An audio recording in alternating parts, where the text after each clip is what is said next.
하는데 이단이랑 사이비는 좀 다르죠? 이단은 다양한 게 아니라 다른 게 아니라 틀린 거예요. 우리나라에 최초 언제 출연한 겁니까? 일제시대 때 김성도라는 예수님을 2번 만났대요. 특별 계시를 받았대요. 그래서 무상으로 먹여주고 재워주고 입혀주고 병창난 환자를 입으로 고름을 빨아준 거예요. 그러니까 사람들이 예수님 같은 사람이다. 위험하긴 해요. 모든 계시의 원천은 성경이에요. 성경의 하나님의 뜻에 맞는지를 늘 비춰봐야 돼요. 이걸 절대적으로 믿다가 보면은 자기 망상인일 수도 있고요. 교만일 수도 있어요. 이 방송 듣는 목사님들, 성도님들 제발 내가 계시받았다는 말 함부로 하지 않았으면 좋겠어요. 삼프로TV 특별기획 더 릴리전, 모든 종교에 대한 이야기 나누고 있는데요. 여러 종교들 이야기 중에서도 아마 이 이야기는 조금 뭐 불편하신 분들도 어쩌면 많으실 수가 있고요. 정의 내리기 조금 어렵지 않나 하는 생각하시는 분들도 있을 텐데 그래도 좀 무모하지만 용감하게 이것도 한번 다뤄보도록 하겠습니다. 이단과 사이비, 종교에서도 굉장히 좀 민감할 수 있는 이 이슈, 오늘 이단과 사이비를 평생 정말 연구해 오신 집요하게. 집요하게 연구해 오신 대전신학대학교 허호익 전 교수님 모시도록 하겠습니다. 어서 오십시오, 교수님. 네, 어서 오세요, 교수님. 네, 반갑습니다. 예전에 이단 연구하시다가 힘겨웠던 분들이 많이 계세요. 뭐 그런 저는 생각으로. 학문적으로 연구했기 때문에 네. 뭐 용서 안 고소한다, 고발한다 얘기는 많이 들었어요. 예. 그러나 실제로 현장에서 이단 반대 운동하는 사람들이 폭행당하거나 뭐 심지어 탕명만 교수님을 죽으셨잖아요. 그러니까. 그 아드님이 그리고 또 활동하고 계시더라고요, 그러죠. 보니까. 그 수십 번 고소당한 분도 있어요. 어디 뭐 저 언론사 같은 경우도 완전히 그냥 포위돼 갖고 한번 고생한 적이 그러니까. 있고. 하여튼 저 허익 교수님이 한국의 이단 사이비에 관한 한 최고 권위자세요. 한국의 이단 기독교 다 이거 갖고 가다가 또 데려다가는 거 아니야. 아니 근데 이단 기독교 보통 그냥 편하게 같이 쓰기도 하는데 이단이랑 뭐가 이단이랑 다르냐? 사이비는 사이비랑. 다르죠? 그거 이제 이단이라는 거는 이제 사실은 기독교 입장에서 정통 교리가 있고 그다음에 정통에서 벗어났는데 거짓되거나 틀린 교리를 이단이라고 그럽니다. 네. 성경에는 이단은 말이 있어요. 그러나 사이비라는 말은 없습니다. 그러니까 이단이라는 말은 공자가 처음 썼다고 그래요. 이단은 사설, 사악한, 거짓된 가르침이다. 이렇게 돼 있어요. 네. 우리 흔히 이제 이단 그러면은 처음에 잘 나가다가 끝에 가서 달라진다. 이렇게 생각하기 쉬워요. 끝단자라고 생각하거든요. 그리고 한문의 단자는 여러 뜻이 있어요. 단정하다, 바를 단자입니다. 그러니까 이단은 바르지 않다. 그런 뜻입니다. 예. 좀 난잡하다는 거죠. 예, 사악한, 처음부터 거짓된 가르침, 사악한 가르침, 이런 뜻이고요. 이제 사이비라는 말은 그것도 비슷하지만 틀린 거라는 거거든요. 다양성과 이단성의 그런 문제인데요. 우리가 다르다는 말이 두 가지 뜻이 있어요. 색깔이 다르다는 건 다양성의 문제예요. 그러나 1 플러스 1은 3이다 그러면 이건 답이 다양한 게 아니라 답이 틀린 거죠. 네. 그렇죠. 그래서 사실은 기독교 굉장히 다양해요. 교파도 다양하고. 그런데 이단은 뭐냐? 이단은 다양한 게 아니라 다른 게 아니라 틀린 거예요. 그러면 어떤 점에서 틀렸느냐? 이 기독교는 다른 종교하고 달라가지고요. 처음부터 이게 기독교의 정통이라는 걸 정해왔어요. 이게 정통이고 여기에서 벗어나는 거는 틀린 것. 네. 그래서 이단 이렇게 규정해왔거든요. 우리 이제 사도신경이 대표적인 이제 기독교 교리를 요약해온 정통적인 교리예요.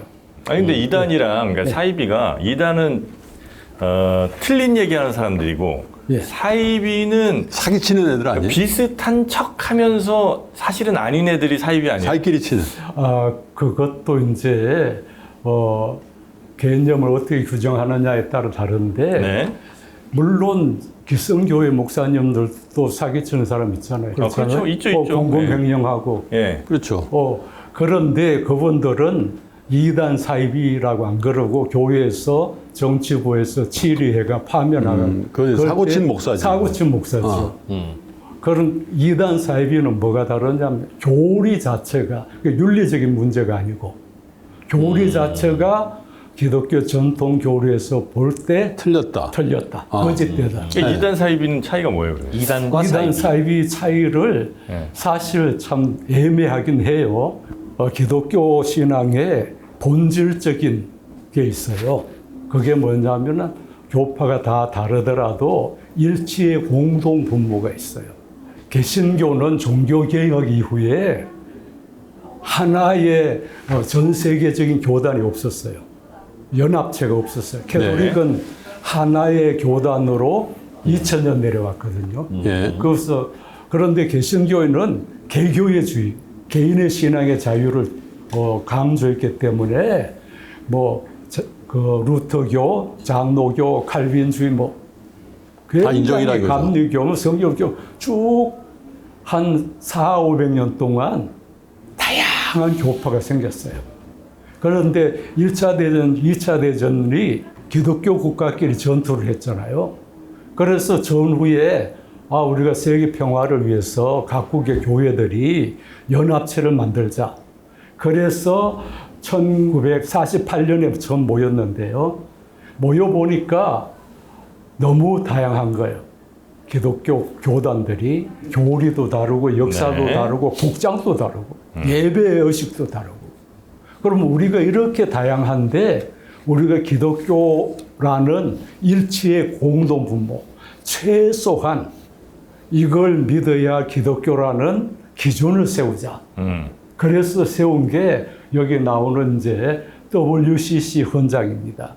이거 대부분 평신들 목사님들이 모르죠. 잘 몰라요. 네. 그래서 제가 참 안타까운데 여기에 보면은 헌장에 요거만 인정하면은 이건 본질에 일치해야 돼요.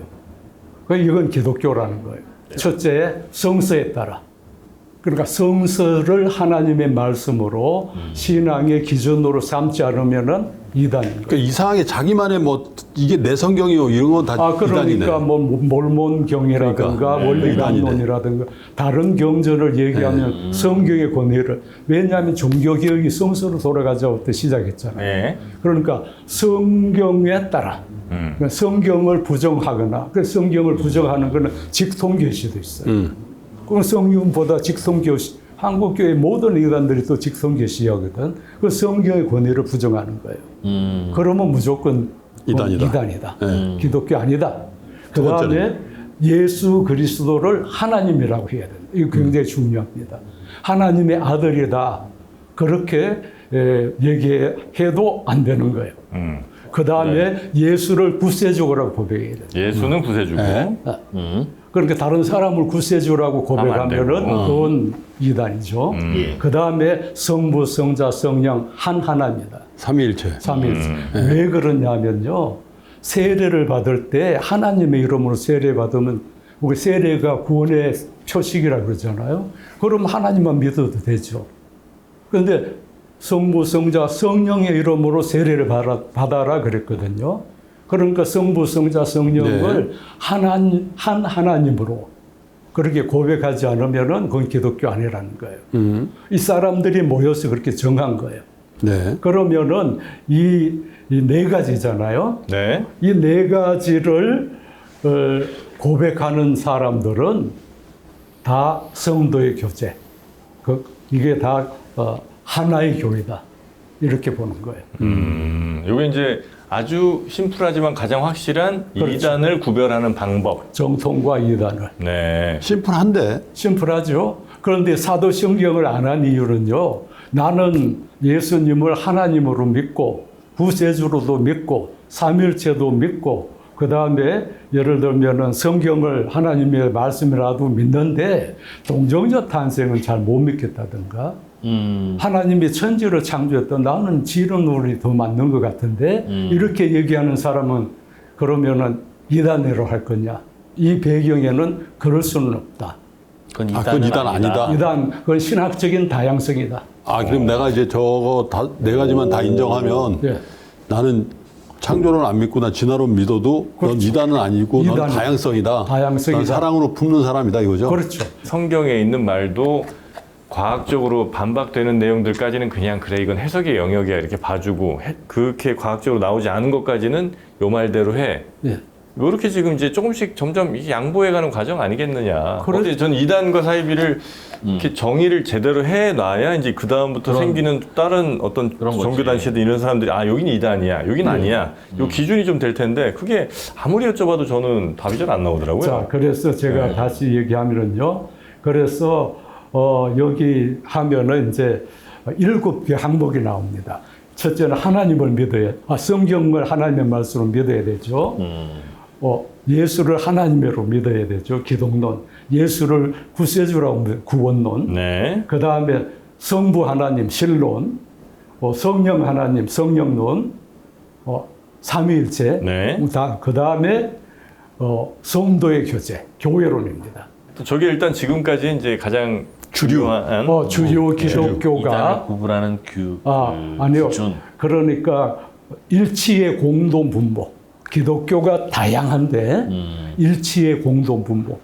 최소 공약수. 네. 그러니까 나머지는 신학적인 다양성이라고. 알겠습니다. 그다음 매사에는 사랑으로 보듬자. 네. 그럼 그런 기준으로 볼 때 우리나라에는 어떤 이단들이 있습니까? 요 기준으로 볼 때. 그러니까 인간의 그거- 시초랄까? 우선은 여기 조금 제가 요 개념을 굉장히 중요하게 다시 하면요. 예를 들면요. 성부, 성자, 성령으로 세례를 받아라. 이건 성경에 나와 있거든요. 그래서 삼위일체 기초가 여기서 시작합니다. 삼위일체를 이해하지 못하는 사람 굉장히 많거든요. 그 다음에 축도가 보면은 주 예수 그리스도와 하나님의 사랑과 성령의 교통하심이 너에게 있을지어다. 축도가 그거거든요. 그렇죠. 마지막. 그러니까 축복도 성부, 성자, 성령의 이름으로 축복하는 거예요. 사실은 모든 사이비 이단이요. 네. 거기서부터 파생되는 것 같아. 예. 그래서 어떻게 여기 한 몸이냐? 거기서 그러니까 나도 한 몸이다. 이런 것들이 나오는 거지. 예를 들어서 성부, 성자, 성령의 이름으로 세례를 주라 그랬잖아요. 성경에 따라. 예. 그런데 이름이 다양해요. 네. 세례라 하고 침례교는 침례라고 하고 그 개도릭은 영세라 하거든요. 이건 다양성이에요. 네. 그러니까 이거는 비본질적이고 네.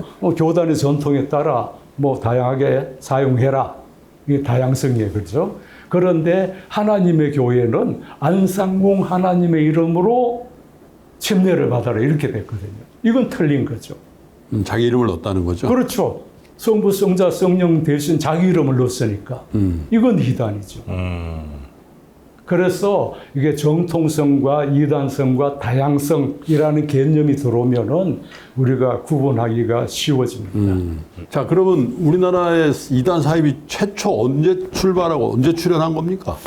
예, 일반인들은 잘 모르는데요. 일제시대 때 김성도라는 그 교회 권사. 김성도? 예, 김성도. 이름은 사입가 성도. 아닌데. 예, 성도. 성도예요. 좀, 이분이 굉장히 독특한 분이에요. 예. 이분이 나중에 예수를 믿고 한참 지난 뒤에 41살 때, 1923년입니다. 예수님을 2번 만났대요. 자기가. 그래서 직접 면담을 했고 특별 계시를 받았대요. 특이하죠? 그래서 30cm, 20m, 종이 12장에 자기가 면담하고 한 내용을 써요. 썼어. 예. 그 기록이 남아있잖아요. 예. 일부만 이제 전해져요. 그 일부만 전해지는데 그 내용이 뭐냐면은 선악과를 따먹은 거는 남녀 관계가 원인이다. 음란이 원인이다. 그러니까 선악과 따먹었다는 거는 뱀하고 하와가 성관계를 맺은 거다. 이 주장을 한 거예요. 그래서 우리나라 피가름 교회 나중에 설명하겠습니다. 여기서 다 나옵니다. 피가름. 피가름. 그 나중에 설명하고요. 그 다음에 예수님은 십자가 지기 위해서 오지 않았다는 거예요. 인간이 불신 때문에 실패한 거예요. 하나님의 뜻을 이루는데. 여기에서 뭐가 나오느냐 하면은 초림 예수는 영적으로만 구원하고 육체적으로는 십자가에 달려 죽었으니까 육체적으로는 실패했다. 또 하나가 이제 재림 예수가 구름 타고 여인의 몸으로 인간으로 네. 한국에 온다는 거예요. 한국에. 네. 그리고 한국이 신앙의 종주기가 일제시대 때라 가지고 네.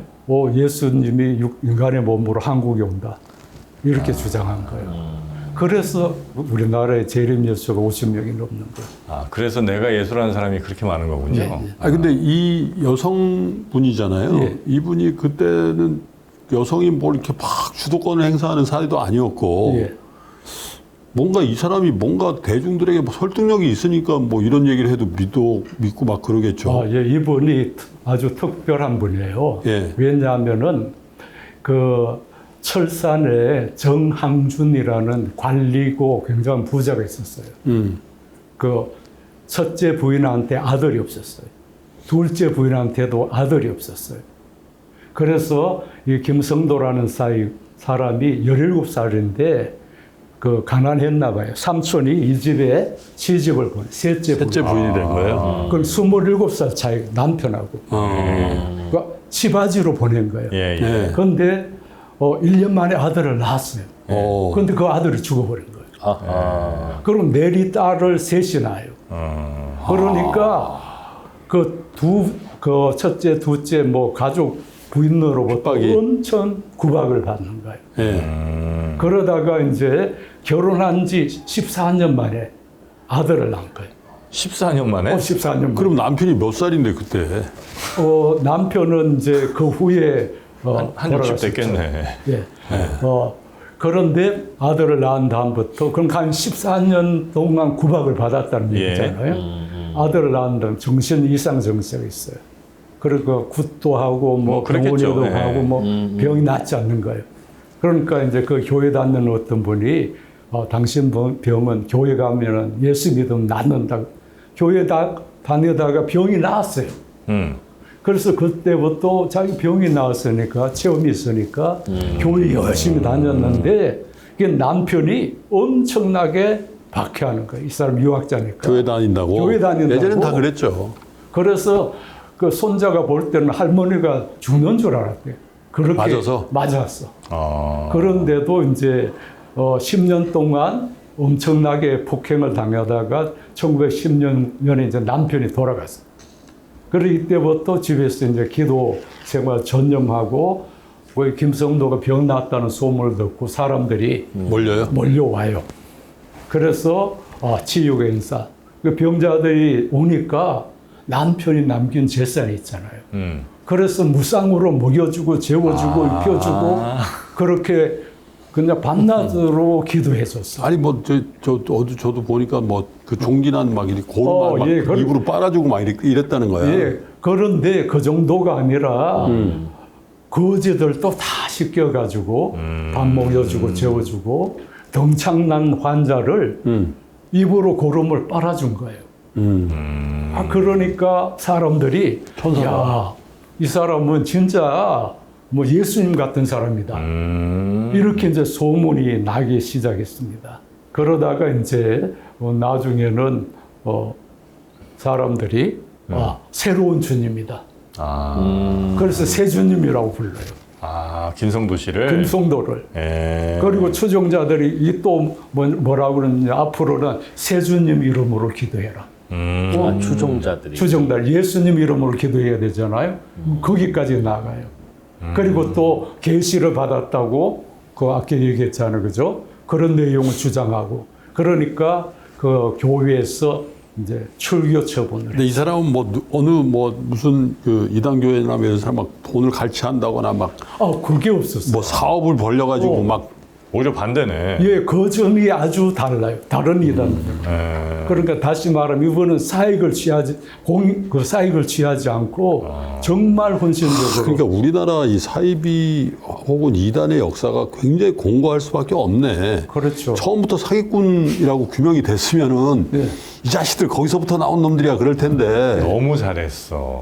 막 이단은 이단인데 막 헌신적이고 막 사익 추구를 안 하니까 거기서 내가 거기 출신이라고 하니까 신뢰가 간 뭐 그렇게 된 거 아니에요? 그래서 많은 이제 사람들이 그 당시 기독교 지도자들 중에서도 네. 거기 합류하고 그랬어요.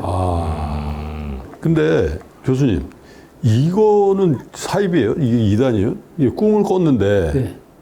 자기가 믿는 하나님 만났어요. 그럴 수 있잖아요. 꿈에서 이제 그 목소리를 들은 거야.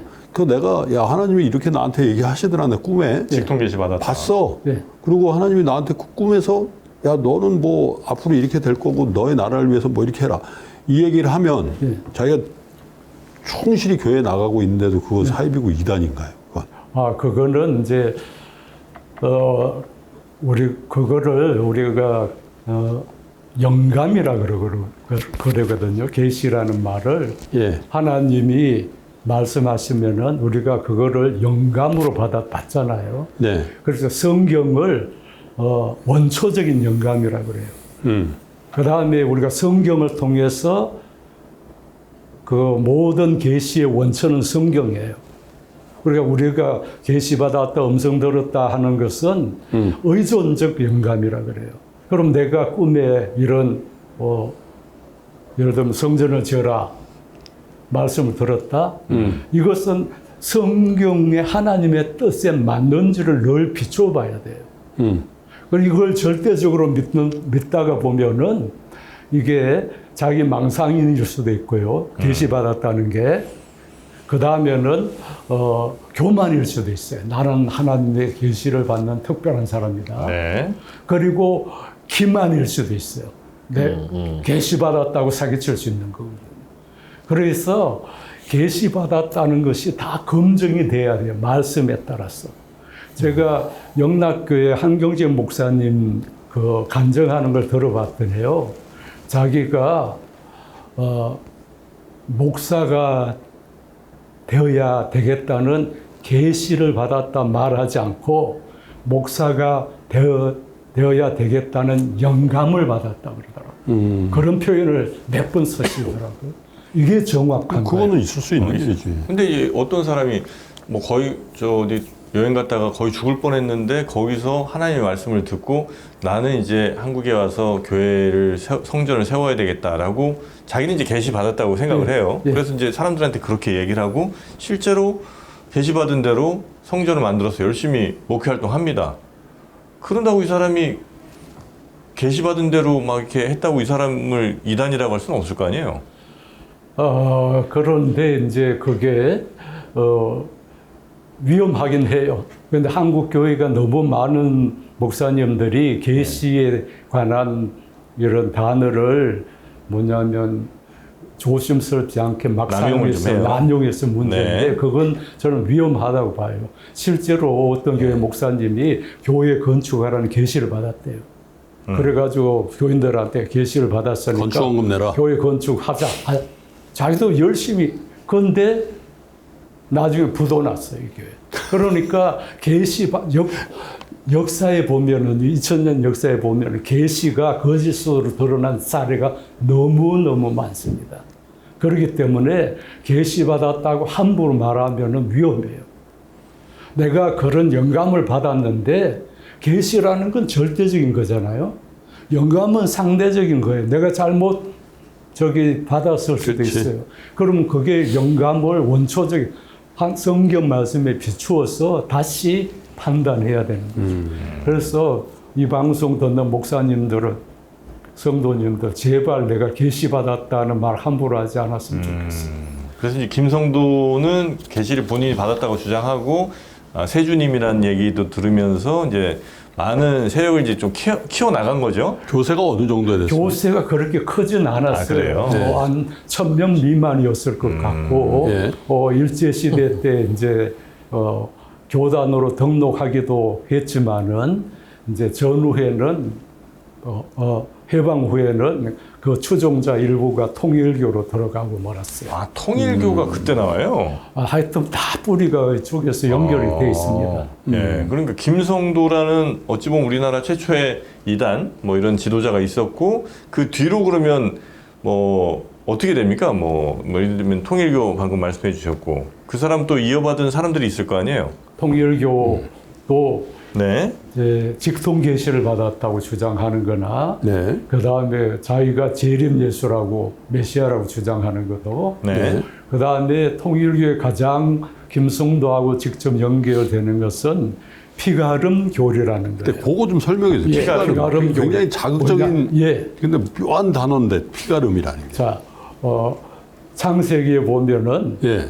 뱀이 하와를 유혹해서 선악과를 따먹었다는 말이 있잖아요. 그렇죠. 네. 그 문성명이 이런 말을 했어요. 우리말에 따먹다라는 말은 성적인 뉘앙스가 있다. 아, 문선명 주장이에요? 네, 네. 예. 그게 일반화됐나 보죠. 이게 이제 성관계를 맺었다는 거예요. 그러면은 하와 후손은 사탄의 피가 흐르잖아요. 끔찍하죠? 그럼 우리가 구원받으려면은 사탄의 피를 거룩한 피로 바꿔야 하잖아요. 네. 그럼 뭐 이걸 혈대권, 교환, 성체 교환, 뭐 피가름 체인지업 걸로 피를 바꿔야 된다는 거예요. 그리고 그래서 나서 하와가 출산을 했습니까? 하와가 그렇잖아요. 아담 가인과 아벨을 낳았잖아요. 가인과 아벨이 우리가 보기에는 아담의 아들로 이해되는데 그래, 창세기. 그게 아니라 이분의 학설에 따르면 사탄의 아들이다. 그러니까 그 후손 전부 사탄의 피가 흐르는 거죠. 제가 전 세계 어떤 신학자도 어떤 이단도 이런 주장을 한 거 없어요. 김성도가 이 주장을 처음 했어요. 아, 창조적이네. 끔찍하죠? 근데 이게 교리가 김백문이라는 사람에게서 발전이 돼요. 글쎄 내가 김성도 씨가 그런 거 할 사람은 아닌 것 같아요. 여기까지는 얘기했어요. 남의 막 등창에서 막 고름 막 빨아주는 사람이 그런 교리를 만드나? 김성도는 네.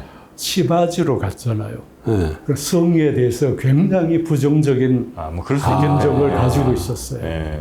그래서 성생활도 못하게 하고 아, 정력에 정력질. 좋은 음식도 못 먹게 했어요. 그럴 수 있겠네요. 그거. 그러니까 이게 성이라는 것이 악한 거라고 본 거예요. 그게 어디서 왔을까? 아마 그렇게 해서 네. 선악과 따먹은 것이 사탄과의 성관계라고 이렇게 직관적으로 생각했을 수 있어요. 네. 김성도 다음에 김백문. 김백문이라는 사람은 네. 이단 중에 제대로 신학 공부한 사람 중에 하나예요. 아, 공부 제대로 한 이단이에요? 예. 네. 그 일제시대 때 한국신학대학 다니고 네. 뭐 3.1운동 하다가 옥고도 치르고 그랬어요. 자, 선악과가 왜 뱀하고 하와의 성관계냐? 네. 선악과를 따먹은 다음에 어디를 가렸어요? 음부를 가르쳐. 아랫도리를 가르쳤다. 네. 네. 그 선악과를 따먹은 죄의 본질은 손이거나 입이지. 그럼 손이나 입을 가려야지. 왜 아랫도리를 가릴 거냐? 아하. 그러니까 이거는 성광이다. 식물성이 아니고 동물성 분자다. 예. 이 김백문이라는 사람은 뛰어난 발상을 한 사람이에요. 그러면 또 질문이 가능하죠. 여기까지 나갔어요. 그럼 뱀은 왜 하와를 범했냐? 뱀이. 예? 뱀이. 뱀이 하와를 하고 성관계했다는 거죠. 네. 이유가 있을 거 아니야. 뱀은 누구냐 이거예요. 그걸 타락한 천사다. 그럼 타락한 천사가 왜 하와를 범했느냐? 그 하나님이 천지를 창조한 다음에 아담 하와에게 특별한 권한을 줬어요. 생명권을. 생명을 낳는 권한이죠. 생육하고 번성하라는 권한이에요. 이 천사는 생명을 낳을 수 있는 네. 권한이 없잖아요. 그러니까 어떤 천사가 하나님에 대해서 화가 나고 또 인간에 대해서 질투가 생긴 거예요. 그럼 저 생명권을 천사인 내가 뺏어야지. 인간이 뭔데? 인간은 생명권을 통해서 계속 생육하고 번성하고 우리는 이거 뭐냐? 인간보다 우리가 계급이 높은데 이런 발상을 한 거예요. 천사가. 천사가. 그래서 하와를 범했다. 그래서 그 피를 바꿔야 된다. 이런 황당무계한 주장에 많은 사람들이 동조했습니다. 그 김백문의 교리예요. 그게. 교리. 그거를 기독교 근본 원리라는 뭐 한 600~700페이지 되는 책을 썼어요. 그걸 잠깐 보자 그래서 문선명이 가져가지고 기독교 원리강론이라는 책을 쓴 거예요. 해방 후에. 거기에서 모든 피가는 문선명이라는 사람이 기독교 원리 강론을 또 그 책을 보고 쓴 거예요. 뭐 많은 사람들이 그 책을 보고 뺏겼다 그렇게 얘기해요. 그럴 듯한 내용이 좀 많이 있었나 보군요. 통일교는 그 피가름을 어떻게 그러면 행사하죠? 실제로 통일교 처음에는 혼음을 했어요. 혼음? 그럼요. 그 혼음이라는 건 어떤 거죠? 그러니까 문성 정덕은 같은 사람이 또 나와요. 자기는 성모다. 나는 피가 깨끗하다. 끔찍한 얘기들이 많이 있는데 어쨌든요. 그래서 일설에 의하면은 문선명도 뭐 관계를 하고 자기 피도 깨끗해졌다 그러고 박태선도 6.25 피난 가다가 자기 모든 피가 깨끗해졌다. 박태선이라는 거는 저기 신앙촌. 신앙촌 전도관. 근데 거기서 다 나온 거예요? 네, 그렇죠. 거기서 그러면 나하고 관계하면은 뭐예요? 피가 깨끗해진다. 그 여자 깨끗해지고 그 여자로 인하여 구원받는다는 성경 구절이 있거든요. 그럼 그 가족이 또 깨끗해진다. 그러니까 그 사입이나 이단 성적인 다들 거구나. 보면 그러니까 그런 성적인 이슈가 많이 터지는 것 중에 하나가 그런 그럼요. 이론적 배경이 있는 거군요. 그럼요. 그래서 이제 통일교에서 뭐 참가족 얘기하고 합동 결혼식 하잖아요. 예. 그게 이제 피가름 교리가 발전해 나가요. 피가름 교리가 발전해서 나중에 뭐 생식기 교리라는 게 또 나와요. 통일교에서 나오는데 그걸 우리가 통일교에 가서 또 얘기하도록. 알겠습니다. 일단 저희가 이번 시간에는 그 이단 사이비가 뭔지 그리고 어떻게 이제 시작을 해서 어떻게 계승 혹은 뭐 발전했는지를 간략하게 좀 살펴봤고 네. 저희가 다음 시간에 그러면 어떤 이단들의 종류가 있고 또 이 사람들을 어떻게 하면 좀 스스로 드러내지 않는 사람들도 많을 테니까 네. 판별할 수 있는지 정도를 네. 우리 교수님께 한번 좀 도움 말씀을 들으면 어떨까 싶습니다. 그러시죠. 네. 근데 지금 많은 이단 근데 이제 우리가 지금 방송을 거의 8년째 하는데 오늘 방송이 제일 힘들다. 이 성적인 것까지 막 얘기하려니까 피가름에 뭐 혼음에 막 하여튼 뭐 그런 것들이 왜 더 문제가 많이 그쪽에서 되는지를 이제 대략적으로 우리가 좀 파악할 수 있을 것 같고 네. 우리 허익 교수님과 함께 다음 시간에는 이 이단 사입이 판별하고 또 어떤 실제 그런 단체들이 있는지 그것도 한번 여쭤보도록 하겠습니다. 교수님 저희 다음 시간에 뵙겠습니다. 고맙습니다. 예, 반갑습니다. 감사합니다.